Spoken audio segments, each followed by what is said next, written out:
Alô, amigos de todo o Brasil. O RB Notícias especial da Rede Brasil. Tenho o prazer e a honra de receber aqui a Andréa Deis, que já esteve conosco aqui há pouco tempo. Ponto. O negócio aqui é o seguinte. Nós estamos passando no Brasil, nos últimos anos, por problemas e dificuldades que o povo brasileiro não merece. Depois de um início bom do governo do ex-presidente Lula, do seu segundo mandato em diante, o país foi virando de cabeça para baixo. E nós chegamos a ter 13 milhões de desempregados. E aí tem um dado que poucos brasileiros têm peito de contar, Andréa. Saiu uma pesquisa recente que em São Paulo, capital, as pessoas que vivem na periferia vivem 21 anos menos do que quem vive no bairro de Pinheiros, por exemplo. No Jardim Ângela, a média de vida é 55 anos, quando nos outros lugares é 80, 90 e etc. Por que eu estou dizendo isso? A gente, claro, que tem que depender das autoridades. O país está retomando o desenvolvimento, devagarinho, as coisas começam a engrenar, mas tem muita coisa complicada neste país. Então só resta uma saída para mim, para o senhor e para a senhora. É a gente tentar resolver aqui dentro de cada um o que pode nos fazer bem-estar. Quer ver? A gente não pode confiar. No século passado, depois da Segunda Guerra Mundial, criou-se no mundo, graças à influência do comunismo que forçou, o chamado Estado do Bem-Estar Social, o Estado, Nações do Bem-Estar Social. Então, menos horas de trabalho, maior assistência médica, aposentadoria que começou na Inglaterra e uma série de coisas. Já acabou. O Estado de Bem-Estar Social da Grécia já acabou. Do Reino Unido já diminuiu. Por quê? Porque o Estado não teve condições de dar esse bem-estar. Então, o que eu estou pretendendo agora? Eu estou pretendendo que nós tenhamos uma aula com a Andréa Deis e que ela nos oriente como é que nós podemos, a partir de nós mesmos, construir estados de bem-estar e de felicidade, até porque não podemos contar com os outros. Andréa Deis, é um prazer, é uma honra ter você conosco aqui. E eu queria falar... Sabe o que o telespectador está dizendo ali? Principalmente a telespectadora, que é muito inteligente. Tá bom, senhor, eu estou de acordo com o senhor, mas como conquistá-la? Pois é, boa tarde, é um prazer estar com vocês. Ney tem que ter um desejo muito grande, né? Então, quando a gente fala como conquistar a autossuficiência, principalmente no momento de uma crise tão acelerada, existe um autor que eu gosto muito, que ele se chama Timothy Geller, né? Ele é um dos que criou a psicologia positiva, que contribuiu muito para que esse processo viesse, e principalmente com esse pensar positivo. E ele nos ensina uma fórmula, né? E essa fórmula, ela significa que o sucesso, ou o seu pensamento, ele é igual a performance menos interferência. Então, sucesso ou felicidade e bem-estar, ele é igual a performance menos interferência. Vamos traduzir isso, né? O que significa isso? Que a minha autossuficiência, ela vai ser igual ao meu talento, às minhas expectativas, menos as interferências que vêm do mundo externo. Crises políticas, sociais, o desejo e as expectativas das outras pessoas. O grande problema da humanidade é que ela não tem o eixo central dela do que eu quero ser. É muito comum nos baby boomers, a gente pegava uma geração de baby boomers, você perguntava o que você quer ser quando crescer, ou o que você idealiza para o mundo. Você tinha essa resposta na sua época? Que Não. Mundo você idealizava? Não. E isso, o que acontece hoje é que isso cada vez mais vem se distanciando, né? O propósito em si das pessoas, e elas vêm sofrendo muito o quê? A interferência do meio. Então, não é o que eu acredito, mas o que você diz sobre mim. Não é o que eu entrego. Vamos pegar o mundo corporativo, uma demissão, por exemplo. Você estava falando que chegamos a 13 milhões. Infelizmente não, Ney. A 21 milhões. Só que existe aí perdido mais de 6 milhões e meio que as pessoas não falam. Porque são as pessoas que não estão sendo mais consideradas desempregados e estão consideradas em desalento, elas desistiram. A doença do século no mundo, não é só aqui. E se a gente pegar países extremamente desenvolvidos, quem mais está medindo é a depressão. Cada vez mais as pessoas estão tendo menos propósito e estão recebendo mais a interferência dos aspectos e das influências externas. Então, essa fórmula que a gente fala é não só do pensar positivo, mas você tem sido, né, e criado o seu estado de existência em cima do quê? Você tem um propósito de vida e de existência ou do que as pessoas estão te falando? Você perde a sua autoestima e sua confiança quando é demitido ou você entende que é um estado de momento e que você pode se recolocar? Você perde a esperança no amor quando você vai por um divórcio ou perde um ente querido? Ou você entende que a sua vida tem que ter um propósito? Então, aqui vem a primeira dica, que é busque dentro de você a primeira razão de existir.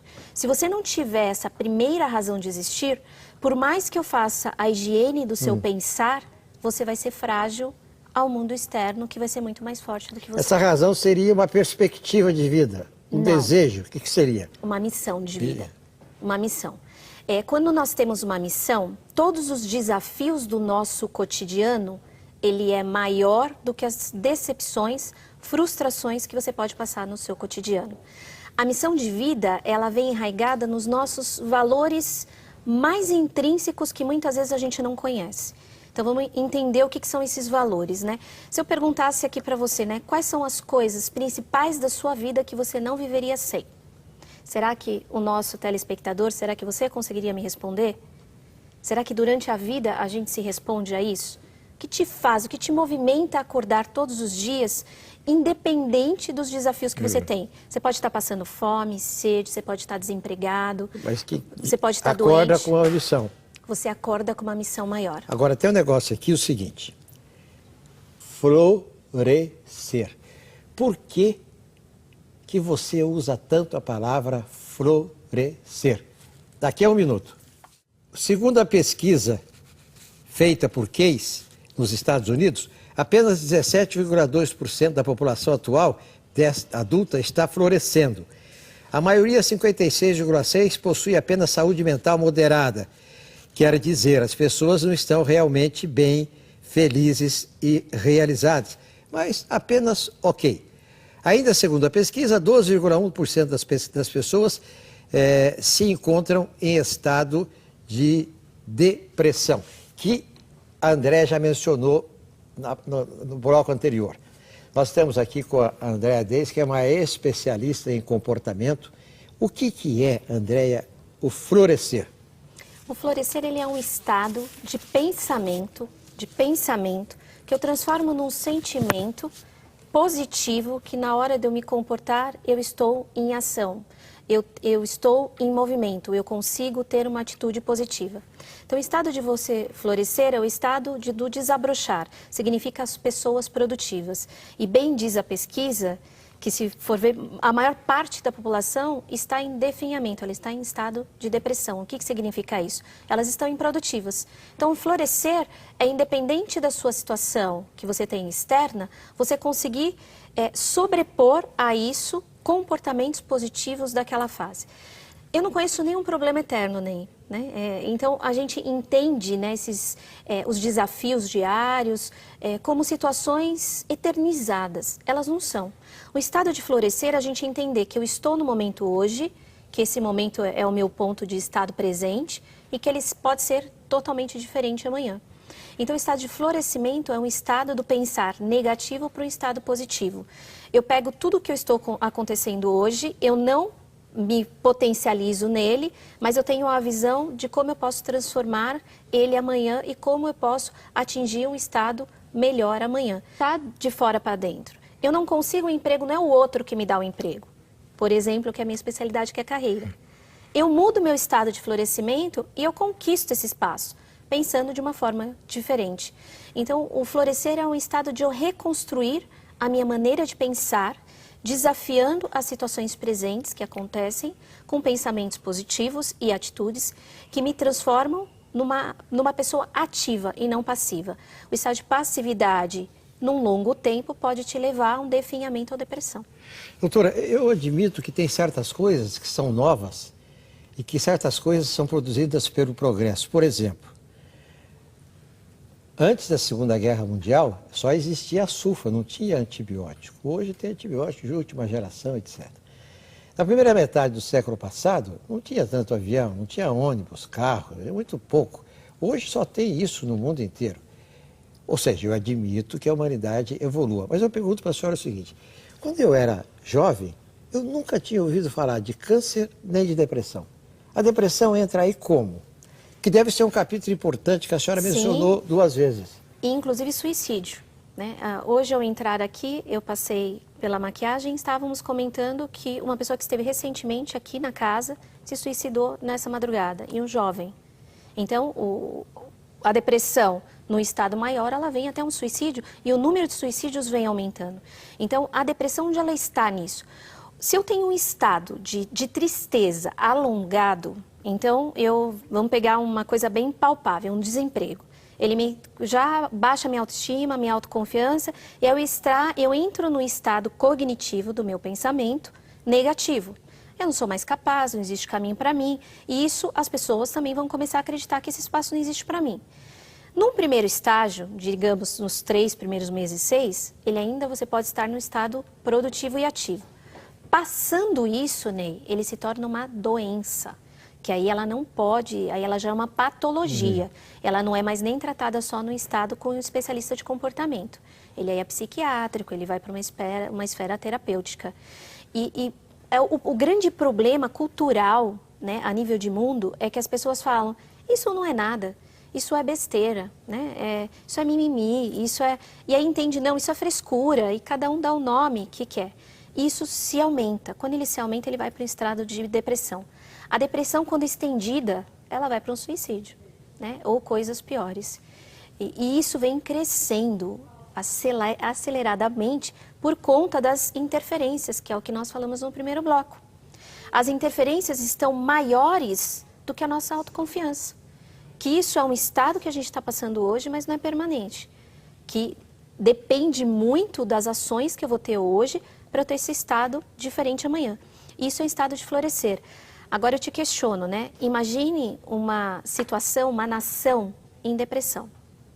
Tanto que nesta pesquisa, da onde existiu o projeto Florescer, que hoje se está se medindo através do FIB. Como existe PIB, né? Que o país era medido pelo PIB, hoje países como, não só europeus, mas também hoje estados brasileiros existiu o FIB, Felicidade Interna Bruta. E está se medindo tanto quanto o PIB. Olha a situação. Que tomou, né? O aspecto que tomou, né? É simples, Ney. Uma nação em depressão improdutiva não produz. Um país que não produz, uma nação que não produz, o que acontece? Com as empresas, com as companhias, com a própria nação. Quebra, sabe? Quebra tudo, né? Então, uma nação doente se torna improdutiva. E aí? E isso está tão sério a nível de mundo, né, que hoje se tem o FIB. Então, esse FIB está sendo usado como um indicador de como os estados, de como os países estão tendo a população. Se eu tenho uma população maior com um FIB extremamente baixo, a tendência que eu tenho do meu país desencadear um desaceleramento, não só agora da economia, mas de produtividade das pessoas, gigantesco. André, na sua área de consultoria de carreira profissional, tem um probleminha que está surgindo aí. A gente não tem ideia do problema porque nós não estamos envolvidos na solução do problema. Eu dou um exemplo. O Brasil hoje está desenvolvendo o empreendedorismo dos startups, dos aplicativos de telefone, mas isso já está superado. Os caras não estão mexendo mais com isso. Não, mas nós estamos começando aqui agora, tudo bem. Carro elétrico, já se fala nos próximos 3, 4 anos. E agora, todo dia tem uma conferência em algum lugar do mundo dizendo que os caras estão estudando a inteligência artificial. Chegou-se ao ponto agora, André, de um sujeito, um agricultor nos Estados Unidos, ele tem um trator de $1 milhão. E o trator quebrou. Aí ele entra na internet e alguém em qualquer parte do mundo conserta o computador dele. Hoje as fábricas brasileiras já estão robotizadas. A indústria está robotizada. O que você fala para os profissionais que você faz palestras sobre o futuro do trabalho no mundo? Daqui a 1 minuto. Este é o RB Notícias especial da Rede Brasil de televisão, chegando a 22 estados da federação. Andréa Deis faz aqui uma palestra através do canal 13 da NET, do canal 50 do canal aberto, da Rede Brasil de televisão, numa hora em que o país começa devagarinho a retomar o crescimento e a possibilitar às pessoas emprego e uma vida que a população merece. Como é que a gente fica com relação ao futuro diante da robotização e do desenvolvimento da inteligência artificial? Fantástica. E eu gostaria muito de ter esse tema alargado, talvez, por dias, Ney, falando sobre isso. Porque eu venho falando desse desemprego tecnológico há mais de uma década e as pessoas não acordaram. Você bem disse quando começou que nós não tínhamos celulares, não tínhamos telefones. Na minha época, era caro o telefone, ainda você tinha que comprar e vendia ainda depois as cotas dele. Veio o celular e como tantas outras tecnologias. Ney, isso não volta. Né? A gente tem que falar para o nosso público que isso não volta. Internet nas coisas, inteligência artificial. Por que nós estamos falando num índice de desemprego tão grande? Porque as pessoas estão esperando que volte algo, mudou a forma de empregabilidade. Os empregos que existem hoje são diferentes do que existiam há 2 anos atrás. Eu não estou falando de 10. E vão ser diferentes dos empregos que vão existir, por exemplo, em 2019 e 2020. Então, o que falar sobre a inteligência artificial que ela veio para ficar? E que as pessoas precisam se preparar para ela, porque ela é um modelo novo cultural de vida. Ou, assim como nós tivemos que nos adaptar a outros meios, e que hoje nos ajudam, a inteligência artificial, nós vamos ter que ter uma interatividade com ela. Só que se preparar de uma forma de oferecer outros tipos de serviços para que a gente consiga estar no mercado. Então, algumas profissões, elas vêm em decadência aí, há 2, 5, 10 anos, e que a partir do ano que vem, honestamente, eu não vejo mais oportunidades no mercado. Então, a inteligência artificial, ela veio, sim, com muita força, trouxe a robotização com ela, que é a operação, e cada vez mais isso vai estar mais acelerado. Então, aonde ela atua muito? Em coisas que eram mais operacionais, mecanicistas. Então, os grandes, eu não sei se você tem ido a grandes hospitais, existe uma triagem em alguns hospitais que você chega. Então, para casos mais complexos, então, que a gente fala do Watson, né, dos grandes, da Érica, o que eles fazem? Um apanhado de diagnóstico de todos os exames que você fez. E a hora que vem para o médico, ele já tem um pré-diagnóstico computadorizado. Você sabe o que é isso, Ney? Escritórios de advocacia, que antes faziam todos, né, que tinham, alguns que eu cuidava, que chegaram a ter 50, 60 advogados. Hoje tem 15. Por quê? Se juntam todas as laudas do que se foi feito, se faz uma inteligência, se tira uma média, e quando vem para você lapidar, você faz 15% do que você fazia antes manualmente. Então, eu estou falando em profissões que antes eram muito especializadas. Então, não são só as operacionalizadas, só as operacionais. Então, agora, a nossa forma de interagir com esse mundo tem que ser diferente. Big Data, internet das coisas, interatividade. Ney, nós precisamos sentar nas cadeiras e nos preparar para esse momento. Aprender coisas novas. Se desenvolver no mundo a qual estamos inseridos e não estamos prontos para ele. É uma realidade. André, uma das últimas questões nossas aqui é a seguinte. O ser humano me surpreende muito. Veja você o seguinte. Se nós perguntarmos aonde é no mundo O mundo está em problema, democracia, educação, no mundo inteiro está um caos. Mas se alguém perguntar assim, qual é a melhor educação do planeta? Qual é o país que tem a melhor educação do mundo? Alguém responde, é a Finlândia, que é um país desse tamaninho assim. Desse tamaninho. Não deve ter nem 10 milhões de gente lá. Como é que conseguiram fazer isso? Mas aí tem mais um outro. Se você perguntar a um cientista político, olha, qual é o país, qual é o estado que desenvolveu, que hoje está funcionando muito bem a democracia, o Estado de Direito, os poderes? O cara diz assim, Singapura. André, no século passado, no começo do século passado, Singapura era um pântano. Era um pântano mal cheiroso. Ninguém queria nada. A Inglaterra que tomava conta lá. Hoje é apontado, é pequeno também, tem pouca gente, hoje é apontado como modelo para o mundo. Aonde, Andréia, quais os países onde está mais desenvolvido essa teoria de florescer? De florescer, eu pensei que você fosse falar da educação. Da educação, a minha resposta seria diferente. Mas você está certo, né? Eu vou te responder que é Dinamarca, que é França, que é Suécia, que são os países no florescimento. Porque o florescimento não está ligado à educação institucional. Florescimento é onde eu tenho a minha autoconfiança e estou mais produtivo.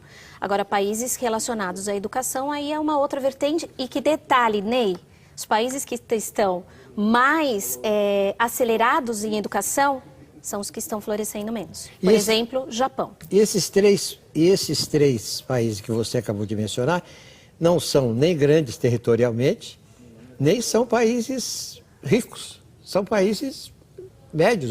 Não é uma Inglaterra, uns Estados Unidos, um Canadá. Mas aí eu te pergunto, né? Sim, não são ricos. Mas o que a gente precisa? De riqueza ou de saúde mental? Né?